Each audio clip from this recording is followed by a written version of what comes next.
এবারে ঢাকা প্রিমিয়ার লিগের খবর। কাল শুরু হচ্ছে সুপার লিগ। প্রথম দিন ৩ ম্যাচ। জাতীয় দলের ক্রিকেটাররা চলে যাওয়ার সবচেয়ে বেশি ক্ষতিগ্রস্ত মোহামেডান। হৃদয়ের নিষেধাজ্ঞায় নেতৃত্ব দেবেন মাহমুদুল্লাহ রিয়াদ। মোস্তাফিজকে দলে নিলেও তার জন্য আছে সতর্কবার্তা। শীর্ষে থাকা আবাহনী চায় কোনো পয়েন্ট না হারাতে।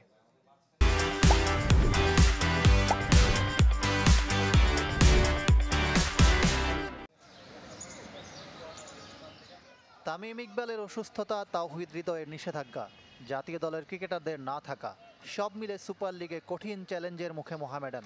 নতুন করে কয়েকজনকে তাই যুক্ত করতে হয়েছে সাদা কালো শিবিরে। এর মধ্যে সবচেয়ে বড় নাম মোস্তাফিজুর রহমান। তবে কাটার মাস্টারকে নিয়ে আছে বোর্ডের সতর্কতা। মোস্তাফিজের একটা ব্যাপারে ইস্যু আছে, সেটা হচ্ছে 2টা ম্যাচ খেলবে, একটা রেস্ট নিতে হবে ম্যান্ডেটরি, আবার 2টা ম্যাচ, তো 5টা ম্যাচের আমাদের সুপার লিগ, তো আমরা একটু ক্যালকুলেট করে খেলাতে হবে আমাদেরকে। তাওহিদ হৃদয়ের 2 ম্যাচের নিষেধাজ্ঞা কমাতে সিসিডিএম এর কাছে আবেদন করেছিল মোহামেডান, কিন্তু সিসিডিএম চেয়ারম্যান বল ঠেলে দিলেন বিসিবি সভাপতির কোর্টে। ক্রিকেটার সংকটের কথা তুলে ধরেছে মোহামেডান। হৃদয়ের শাস্তি কমবে বলে আশাবাদী দল। 11 করাটা আমাদের জন্য টাফ, সো এই ব্যাপারে একটু আমরা রিকোয়েস্ট করেছি যেন আমাদেরকে একটু কোনোভাবে অ্যাডজাস্ট করা যায় আর কি। ক্লাবের পরে আমরা চিঠি দিয়েছি বোর্ডকে, বোর্ড এটা নিয়ে এখনও হয়তো কাজ করছে। আমরা আশাবাদী একটা ফয়সালা আমাদের হবে। এত সব চ্যালেঞ্জের পরও চ্যাম্পিয়ন হওয়ার প্রত্যয় সাদা কালোদের। মিরপুরে সুপার লিগের প্রথম রাউন্ডে লড়বে লেজেন্ডস অফ রূপগঞ্জের বিপক্ষে। ম্যাচের আগের দিন অনুশীলন পণ্ড হয়েছে বৃষ্টিতে। বৃষ্টি আসার আগেই প্রস্তুতি সেরে নিয়েছে লিগ লিডার আবাহনী।